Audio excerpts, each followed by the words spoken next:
गोष्टीचं नाव काय आहे? राजूची मौज. हा, तुम्ही नाही म्हणायचं, मी फक्त तुम्हाला सांगणार गोष्ट, मग तुम्ही वाचून दाखवायची मला. राजू स्वप्नात नदी काठी खेळायला गेला. नदीत वाहत असलेली एक लाकडी पेटी त्याला दिसली. तर स्वप्न झोपलाय राजू आणि त्याला स्वप्नात काय दिसतंय की लाकडी पेटी नदीत वाहून चाललेली दिसते त्याला. इथं राजूने पेटी धरून उघडली. अरे बापरे, पेटीतून काय आलं बघा, देव बाप्पा आला पेटीतून. मग देव बाप्पा काय म्हणला? बाळा घाबरू नकोस, मी देवदूत आहे, मला तुझा मित्र समज. मग इथं देव बाप्पा ह्याला राजूला काय म्हणतो? बोल बाळा, तुला काय करावेसे वाटते? राजू काय म्हणतो? मग मला आकाशात चांदमामा बरोबर खेळावेसे वाटते. काय म्हणला राजू? मला आकाशात चांदमामा बरोबर खेळावेसे वाटते.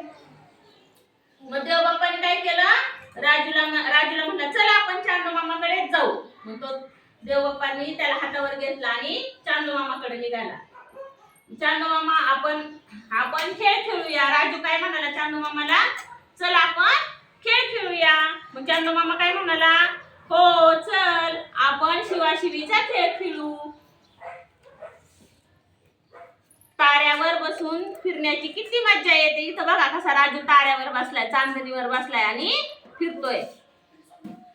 माझ्या बरोबर लपंडाव खेळायची देखील मज्जा घे. म्हणजे आकाश काय म्हणला? आभाळातले ढग काय म्हणले त्याला? माझ्या बरोबर पण लपंडाव खेळ.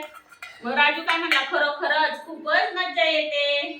मग राजू देवाला काय म्हणला? देवा, आता मला घरी जावंसं वाटतंय. आता त्याला काय झालं? घरची आठवण आली. मी आपला खूप आभारी आहे.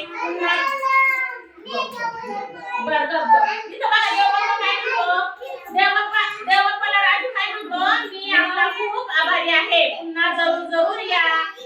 बरे येतो, पुन्हा भेटू. आणि मग इथं काय झालं? राजूला झोपेतून जाग आली. टाळ्या वाजवा सगळ्यांनी.